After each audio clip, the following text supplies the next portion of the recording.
And our question of the day helps us segue nicely into our next talking point, which is national security. And Mr. Dennis Amakri, former Assistant Director, DSS, joins us virtually this morning on the program. Mr. Amakri, it's good to have you on the morning brief.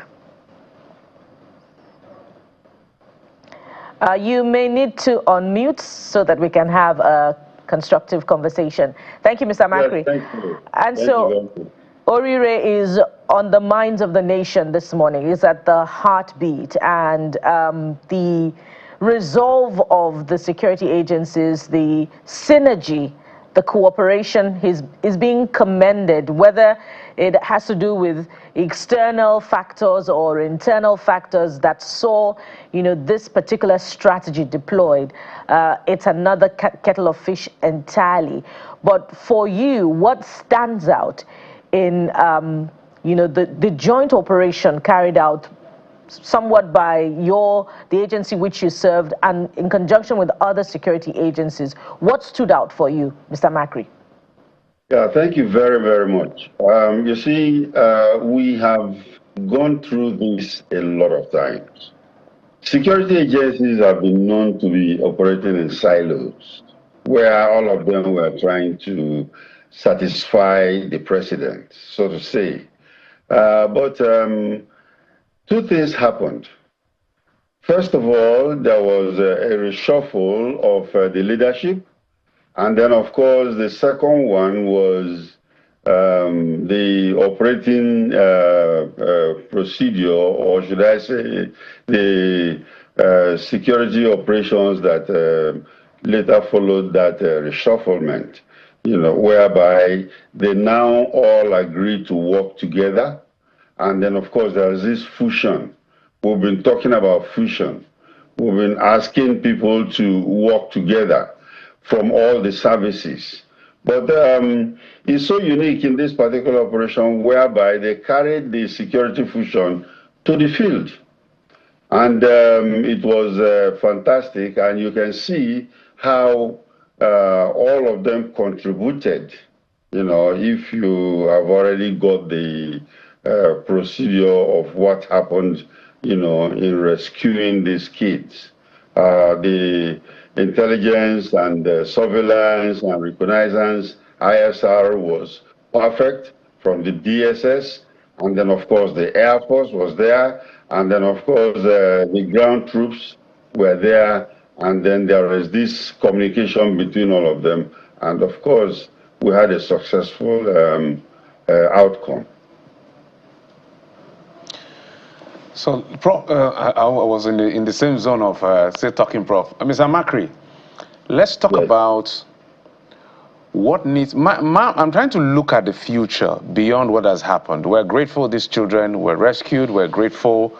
We thank the servicemen, some who lost their lives in the process. But there are bigger issues in front of us.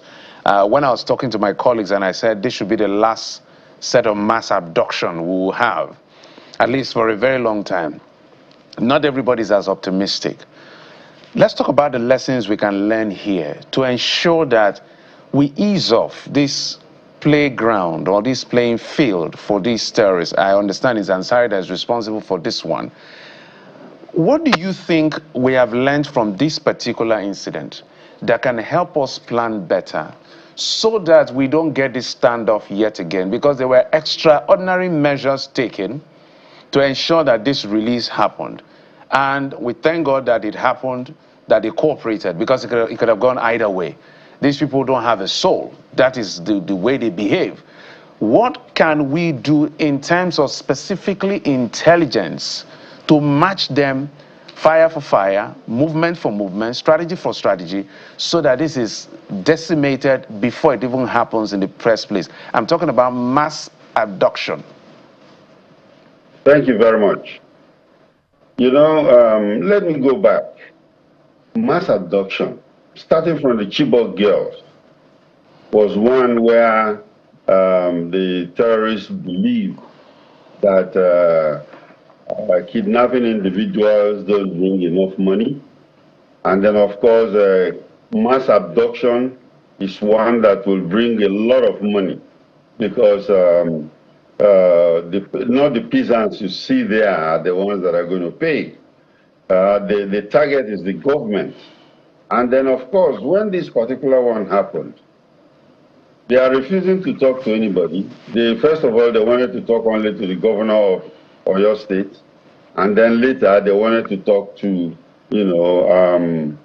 the presidency, because they know that that is where they can go ahead and maybe make all the money they want. Or in this particular case, it was not physically based.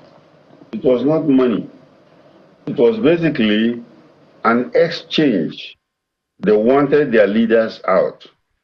Their leaders, very, very important, critical leaders that are wanted all over the world, who are already in DSS custody, and some of them are being prosecuted, and those are the people they wanted. They were so desperate that what they planned was to show the country and the government that they are very, very serious. They slaughtered the teacher right in front of the cameras, on social media, and sent it out to show that they are very, very serious. Now, in that kind of situation, I am very, very happy that the DSS leadership came out to take control of this particular issue. And that is to bring in all kinds of negotiating tactics. And then, of course, ISR, and of course, psychological operations were all used in the negotiation process. Now we have got a very, very positive and good outcome. Now, with that kind of outcome, it's a warning to other terrorist groups that are hanging around the country that if they are given the, freedom to do what they did, then they can go from there to Borno. Of course, you know the situation in Borno now, where one of the big leaders there had been neutralized, Abu al-Maliki. And I want to make it very clear, we are dealing with international terrorism. We are not talking of these bandits now, or even Boko Haram, which has already aligned itself, affiliated to Al-Qaeda, ISWAP, and other international bodies. So this particular situation, this incident, has sent a warning. And of course, it is going to, I think the terrorists are going to feel or think twice before they even think about school abduction. But while we are doing that, I would also like to throw in here that we should now start looking at our Safe School Initiative, the program that has been there since the Chibok girls, and then do something about it. Because we cannot believe that, okay, we don't want them to happen, then we go in, we are reacting. Let's be proactive about what is happening about terrorism in Nigeria. Mr. Makary, so many questions running in my mind now to pour out to you.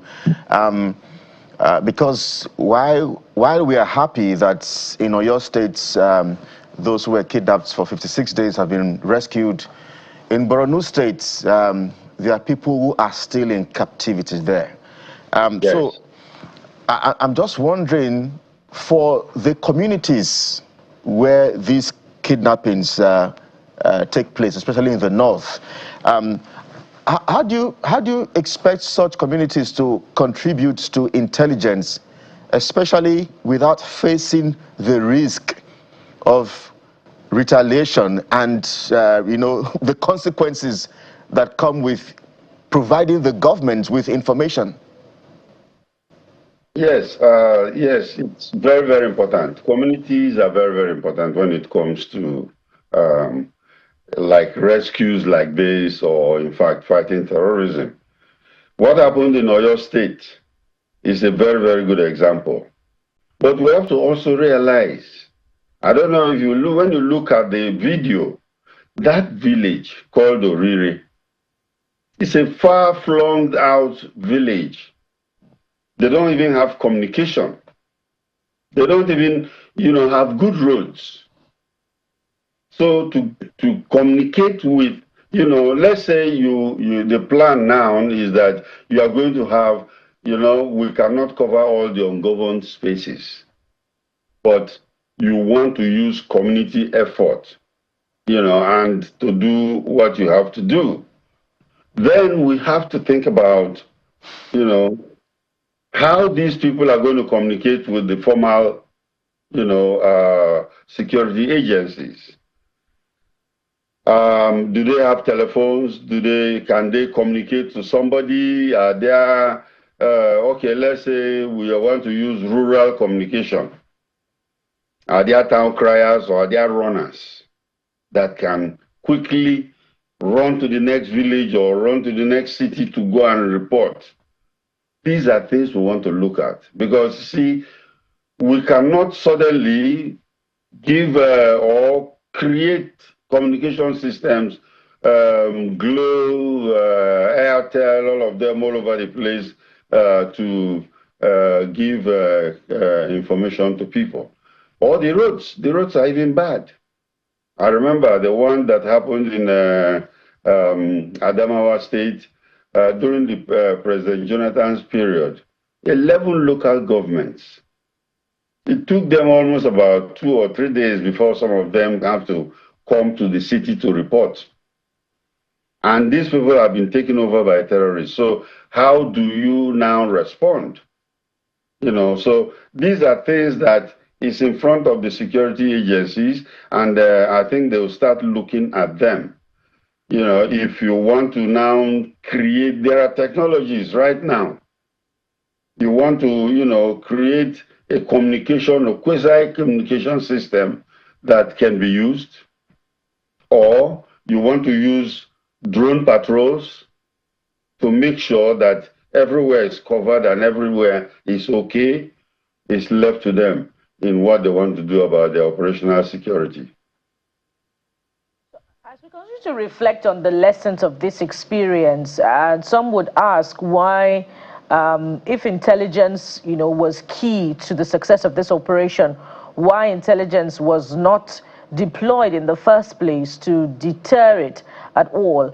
And if we can relate this to what's happening in Plateau, where killings are still continuing, and even in Benue, what role do you believe that the DSS can play better in deploying intelligence for proactive rather than reactive measures? Because if killings are still continuing in these parts of the country, it then suggests that the killers are resident in those states and nothing is being done at this point. So how can intelligence be deployed?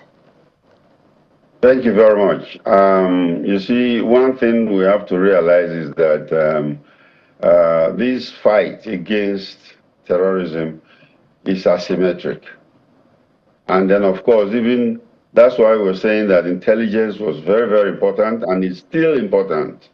We don't want to go into the operational system that they used in this particular thing. But one thing I can tell you is that, of course, they embed people, agents are recruited, even among these Boko Haram people, or even Ansaru.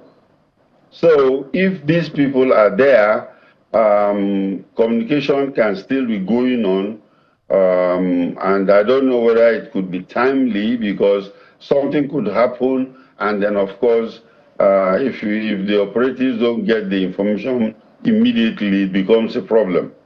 So intelligence will be used and will continue to be used. And then, of course, we want to encourage the communities because we don't want to see it as a football match where the security people are fighting the terrorists and it is 2-1 or 2-2, they equalize, or 3-1 like that. We want everybody in the stadium hands on deck So that is why we say when you see something, you say something. And then, of course, it's like a concerted effort that the country should move towards this. But the country cannot move towards that if the rural people are not informed.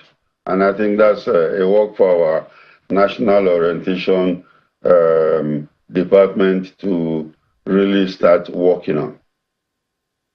And we hope that there will be swift response to this such that we can tell better stories like Oriire in the coming days, sooner rather than later. We must thank you very much, Mr. Dennis Amakri. Mr. Dennis Amakri is a former director in the Department of State Services. Thank you for your time on the program. Thank you for having me. And let's refresh your memories yet again for our question of the day. And so we're asking this morning, what do you think was most effective in the Oriire release, safe release? Was it swift security response, community efforts, negotiation, or public pressure? And there you have it. The WhatsApp number for which you can respond is there, 091-340-4070. 091-340-40270. I'll take that again, 091-340-40270. We'll be waiting to take your comments and a wrap-up of the voting allocation, if you like, in all of these four options just before we wrap up the program. We'll take a moment now. When we return, we're not quite done yet with the subject of national security. Stay with us for more on this after this time out.